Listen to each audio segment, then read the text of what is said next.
අපි ඉගෙන ගත්තා call by value කියන එක. ඒකෙදි දේවල් ටිකක් දාලා තියෙනවා. ඒකත් අපි බලලා යමු. call by value එක යටතේ description එක දාලා තියෙනවා මේ විදිහට. The actual parameter is passed to a function. New memory area created for the passed parameter can be used only within the function. The actual parameters can't be modified here. මෙන්න මේ වගේ දේවල් දෙක තුනක් දාලා තියෙනවා.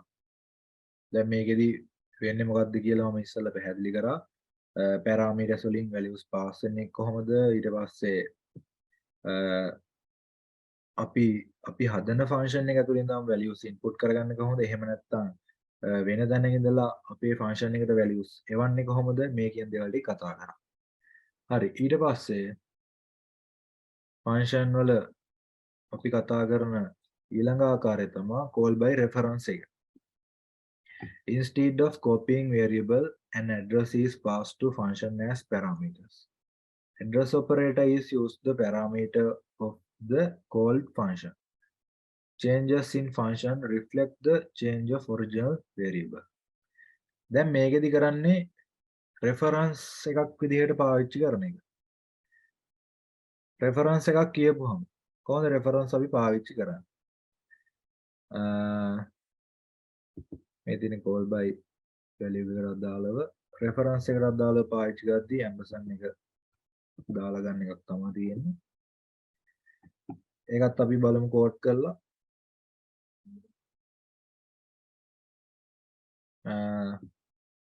ඒකෙදි මම වෙන අලුත් ෆන්ක්ෂන් එකක් හදන්නම් ඒකට.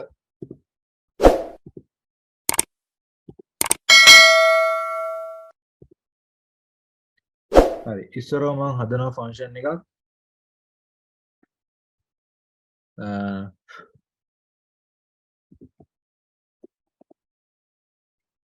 hello කියලා. hello කියලා හදනවා ෆන්ක්ෂන් එකක්. ඊට පස්සේ මෙයාට මම දෙනවා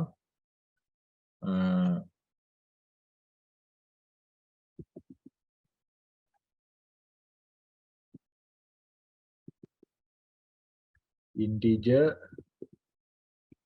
pointer a comma integer pointer b. ඔන්න ඔය විදිහට මම declaration එක දාගත්තා. දැන් මේකෙදි අලුත් දේවල් දෙකක් මම දැම්මා. ඒ කියන්නේ එකක් දැම්මේ තැන් දෙකකදී.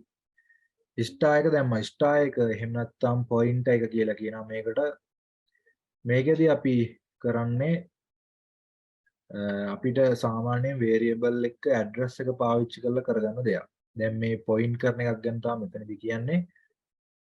අපි pointers වලට අදාළව වෙනම පාඩමක් කරනවා අලුතෙන්ම pointers කියලා. ඒකෙදි ලොකුවට ඉගෙන ගන්න පුළුවන් හරියට මොකක්ද වෙන්නේ කියලා. දැනට මේ function වලට අදාළව වෙන idea එක මේ විදිහට ඉගෙන ගන්න පුළුවන් ඔයාලට.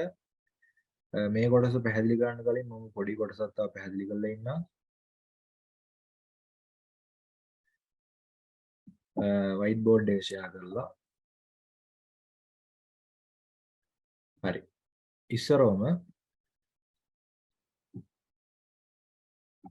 pointers කියන කොටස ගත්තාම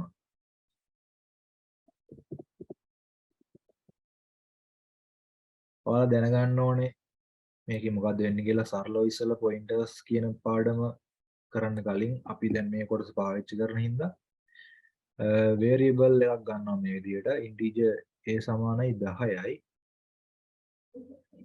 ඊට පස්සේ අපි pointers කියන කොටසත් අපි හදා ගන්නවා මේ විදිහට. integer pointer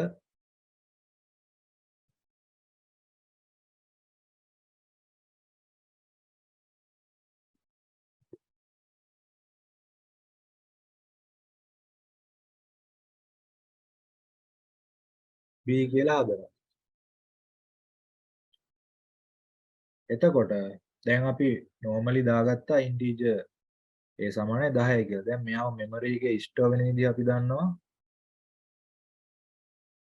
මේ තියෙන්නේ අපේ memory එක නම් මෙයාගේ ඇතුලේ a සමානයි 10යි කියලා දැන් store වෙලා තියෙනවා. එතකොට මෙයා ඉන්න location එකේ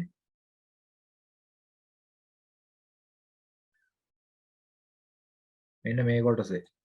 මෙයාට වෙනම තියෙනවා කිව්වා ඇඩ්‍රස් එකක්. දැන් සාමාන්‍ය අපි ඇඩ්‍රස් දාන උදාහරණයකට අපිට ගෙවල් තියෙනවා. අපි මේ එක එක ගෙවල් වල එක එක පුද්ගලයෝ ඉන්නවා. එතකොට මේ ගෙවල් වලට අදාළව වෙනම යුනික්ලි අයිඩෙන්ටිෆයි කරගන්න පුළුවන් ඇඩ්‍රස් එකක් තියෙනවා.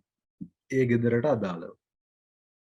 එතකොට එක ගෙදරක තියෙන ඇඩ්‍රස් එකක් තව ගෙදරක තියෙන ඇඩ්‍රස් එකකට සමාන වෙන්නේ නැහැ. එතකොට ඒ වගේම තමයි අපි මේ කතා කරන වේරියබල් ගත්තම වේරියබල් එක ස්ටෝර් කරගන්න වැලියු එකක් තවත් වේරියබල් එකක කියන්නේ වැලියු එක ස්ටෝර් වෙන්න පුළුවන්. ඒ වගේම වැලියු එකක් තියෙන්න පුළුවන්. හැබැයි දැන් මෙයාට A කියලා වේරියබල් එක හැදුවට පස්සේ එයාගේ ලොකේෂන් එක තව කෙනෙක්ට ගන්න බෑ. දැන් මෙයා හදලා තියෙන්නේ 1000 කියන ලොකේෂන් එක නම් ඇඩ්‍රස් එක මෙයාගේ 1000 නම් ඒ ඇඩ්‍රස් එකේ ඉන්නේ මෙයා විතරයි. තව ඇඩ්‍රස් තියනවා වෙන්න පුළුවන් වෙන වෙන විදිහට. නැත්නම් එක්කෙනෙක් ඉන්නවා ওই විදිහට ඇඩ්‍රස් අපිට බලා ගන්න පුළුවන්.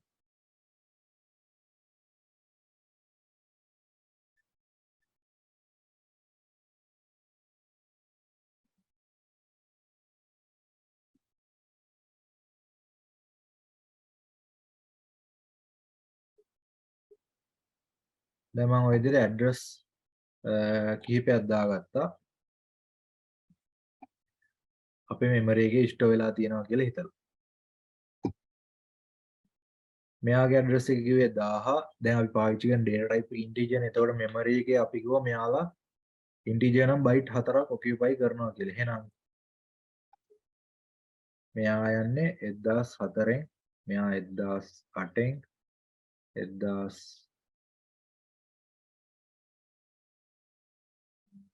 1012, මෙයාගේ 1016 ඔය වගේ යනවා. දැනට මේ ටික මම දාගන්න. අපි හැදුවේ මෙයා විතරනේ. එතකොට එයාට දුන්න ඇඩ්‍රස් එක තමයි 1000 කියන ඇඩ්‍රස් එක. එතකොට සාමාන්‍යයෙන් අපිට වේරියබල් එකක ඇඩ්‍රස් එක ගන්න පුළුවන් මෙන්න මේ කියන ඇඩ්‍රස් ඔපරේටර් එක පාවිච්චි කරලා. එහෙම නැත්නම් මෙයා ඇම්බර්සන් මාක් එක කියලා කියන ඇඩ්‍රස් ඔපරේටර් එක ඇන්ඩ් එක ඔය වගේ මොකක් හරි කැමති එකක් ඔයාලට පාවිච්චි කරන්න පුළුවන්. හැබැයි වෙන්නේ මොකද්ද කියලා දැනගෙන ඉන්න ඕනේ. එතකොට ඇම්බර්සන් එක පාවිච්චි කරලා ඒ කියලා අපි අවුට්පුට් එකක් ගත්තොත් එහෙම අපිට බලා ගන්න පුළුවන් මෙයාගේ අවුට්පුට් එක එනවා එන්නේ බයිනරි විදිහට. එහෙම නැත්නම් හෙක්සාඩෙසිමල් එකක විදිහට තමයි අපිට අවුට්පුට් එක බලා ගන්න පුළුවන් වෙන්නේ. ඇඩ්‍රස් එක මේ වගේ දැන් අපි මේ අපේ පහසුවට ඉගෙන ගන්න පහසුවට තමයි අපි මේ විදිහට 1000 මේ වගේ ඇඩ්‍රස් එක පාවිච්චි කරන. ඇත්තටම මේකේ හෙක්සාඩෙසිමල් ඇඩ්‍රස් නේම් එකක් තමයි තියෙන්නේ. මෙයා අවුට්පුට් කරගද්දී මේ විදිහට ඇම්බර්සන් මාක් එක දාලා ගන්න පුළුවන්. එතකොට ඉන්ටිජර් A කියන එක්කෙනාගේ වැලියු එක 10යි කිව්වා. මෙයා ඉන්න ලොකේෂන් එක 1000 කියන ඇඩ්‍රස් එක. එතකොට අපිට A ගේ ඇඩ්‍රස් එක විතරක් ගන්න ඕන නම් අවුට්පුට් කරලා specify d, ampersand a මෙයාව කෙලින්ම printf එක දාගෙන මේ විදිහට මේ කෝඩ් එක ගහුවොත් එහෙම කෙලින්ම A ගේ ඇඩ්‍රස් එක බලා ගන්න පුළුවන්. දැන් pointer කියපුවම මේකෙදි වෙන්නේ මෙයාගේ මෙමරි එකේ ඇඩ්‍රස් එක තමයි මේ තව කෙනෙක්ට ෂෙයා කරන්නේ. integer pointer b සමානයි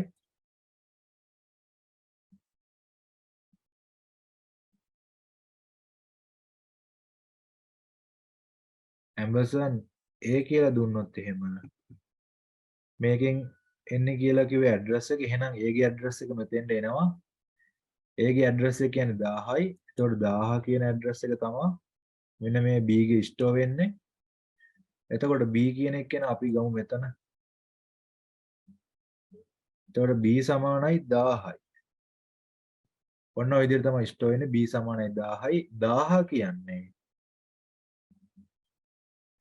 1000 කියන්නේ A ගේ ඇඩ්‍රස් එක. එහෙනම් මෙතෙන්ට ඇවිත් තියෙන්නේ කෙලින්ම 1000 කියන ඇඩ්‍රස් එකේ ඉන්නේ කවුද? A. එහෙනම් B ගේ ඇතුලේ ඉන්නේ A. B ගේ ඇතුලේ ඉන්නේ A. සරලව මෙයා ගාව තියෙනවා මෙන්න මේ ඒව ඇක්සස් කරන්න පුළුවන් විදිහට A ගේ කී එක විදිහට දැන් තියෙන්නේ ඇඩ්‍රස් එක. B ගාව ඔන්න දැන් ඒක තියෙනවා. එහෙනම් B ට ඕන වෙලාවක මෙන්න මේ Aට access කරන්න පුළුවන්. B ව පාවිච්චි කරලා A ගේ තියෙන වෙනස්කම් සිද්ධ කරන්න පුළුවන් අපිට. ඒව පාවිච්චි කරලා වෙනස් කරපු ගමන්, ඒ කියන්නේ A ගේ වෙනස්කමක් කරපු ගමන් එයාව B ගෙනුත් බලා ගන්න පුළුවන්. එහෙම නැත්නම් B ට මොකක් හරි වෙනස්කමක් කරලා අපි වෙනස් කරොත් එහෙම B කියන එක්කෙනා කෙලින්ම සම්බන්ධ කරලා තියෙන Aට, එහෙනම් A ගෙත් ඒ වෙනස්කම සිද්ධ වෙනවා බලා ගන්න පුළුවන්. ඔන්න ඔය වගේ දෙයක් තමයි පොයින්ටර්ස් වල වෙන්නේ. දැන් අපි සම්බන්ධය දැන් මේ වගේ කතා කරොත් එහෙම integer pointer a කියලා හදලා අපි parameter වලත් එහෙම නැත්නම් function වලත් මෙයාට values pass කරද්දී ampersand mark එක දාලා මේ විදිහට pass කරන්න පුළුවන්. එතකොට මෙන්න මෙතනින් අපි pass කරන address එක තමයි මෙයාට යන්නේ. එතකොට මේ address එකේ තියෙන value එකක් තියෙනවානේ. දැන් මෙතන වගේ address එක 1000 නම් 18 අදාළව යන්න value එක 10. මේ විදිහට මේ දෙන්නට අදාළව වෙනස් වෙනවා බලා ගන්න පුළුවන්. දැන් එතකොට අපිට මෙයාලා කෝඩ් කරගන්න තියෙන්නේ සරලව මෙච්චරයි. integer